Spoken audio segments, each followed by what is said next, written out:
खूबसूरत वाकया। आज मैं एक कसाब की दुकान पर बैठा था, तभी उस कसाब की दुकान पर एक नौजवान सफेद लिबास में, चेहरे पर दाढ़ी, सर पर टोपी, आंखों पर चश्मा लगाए हुए दुकान में दाखिल हुआ।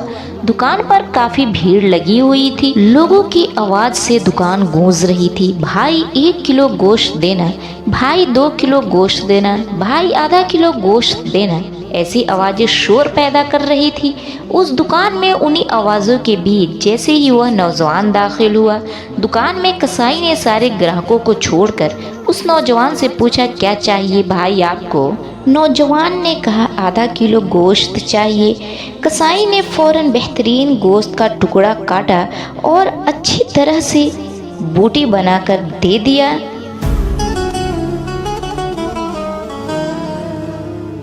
नौजवान ने कसाब को पैसे देने के लिए हाथ बढ़ाया तो कसाई ने लेने से इनकार कर दिया।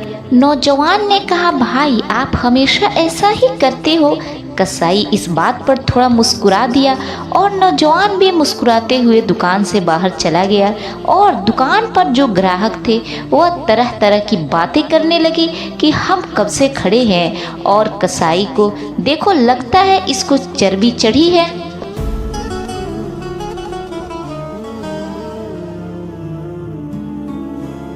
ग्राहक की कोई इज्जत ही नहीं है। तभी मेरे दिमाग में सवाल के घोड़े दौड़ने लगे।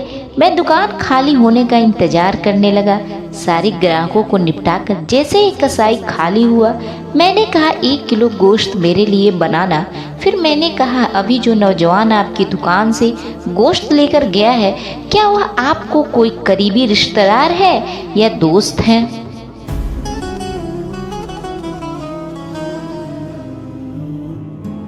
सारे ग्राहक छोड़कर आपने सबसे पहले उसको गोश्त दिया। कसाई मुस्कुराया और बोला, जी नहीं, मैं बहुत अचंभे में पड़ गया। फिर मैंने बोला, तो फिर कौन था?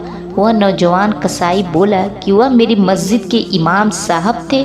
जो शख्स मेरी आखिरत बनाने की फ़िक्र में रहता है और मेरी नमाज़ों की जिम्मेदारी ले रखी है, मेरे बच्चों को कुरान और हदीस का दर्स देता है, क्या मैं दुनिया में उसके साथ अच्छा सलूक न करूं? मैंने कहा, ओह अच्छा, मगर तुमने पैसे क्यों नहीं लिए? कसाई फिर मुस्कुराया और बोला, क्या तुम्हें नहीं पता मस्जिदों के इमामों को क्या क्या दिया जाता है, कितनी तनख्वाह है उनके? इतने तो साहब आप लोग महीने भर में सिगरेट पी जाती हो। मैं सोचने लगा, वाकई बात में तो दम है। कसाई फिर बोला, साहब यह हमारी कौम का खजाना है, इनको बचाना हमारी जिम्मेदारी है। बाजार के तमाम दुकान वालों ने मिलकर एक फैसला किया है कि मौलाना साहब से कोई पैसा नहीं लेगा। सिर्फ मैं ही नहीं, यह बाल दाढ़ी की दुकान वाला नाई, राशन की दुकान वाला, वह टेलर मास्टर, यह डॉक्टर साहब, वह मेडिकल वाला, दूध वाला, सब्जी वाला, कोई उनसे पैसे नहीं लेता। भाई इतना तो हम कर ही सकते हैं।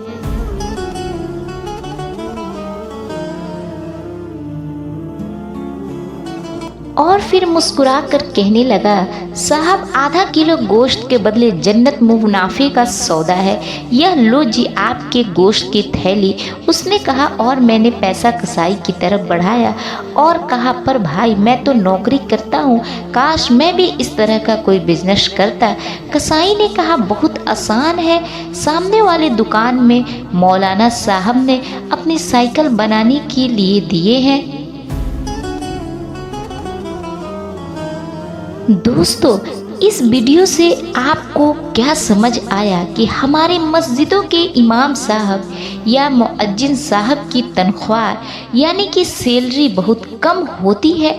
अक्सर देखा और सुना गया है कि कहीं कहीं पर तो इमाम साहब की इतनी कम तनख्वाह या सैलरी होती है कि उनके अल्लाह के बंदों को अपने बच्चों का पेट पालना भी मुश्किल हो जाता है। तो तो दोस्तों हम सबको चाहिए कि हमसे जितना हो सके हम उनकी मदद करें अल्लाह की रज़ा के लिए। आखिरकार वह भी तो हमारी मदद करते हैं, हमसे आखिरत की तैयारी करवाते हैं, हमें नमाज पढ़ाते हैं। इसलिए हमारा भी यह फ़र्ज बनता है कि हम अल्लाह के ऐसे नेक बंदों की ज़्यादा से ज़्यादा मदद करें। प्यारे दोस्तों, अगर आप लोगों को हमारी यह वीडियो पसंद आई हो और अगर आपको इस वीडियो से कुछ इल्म हासिल हुआ हो तो नीचे दिए गए शेयरिंग बटन को दबा के बराए मेहरबानी इस वीडियो को शेयर ज़रूर कर दें। शुक्रिया। ऐसे ही इस्लामिक वीडियो देखने के लिए हमारे चैनल को फॉलो करें और वीडियो अच्छी लगी हो तो लाइक करें।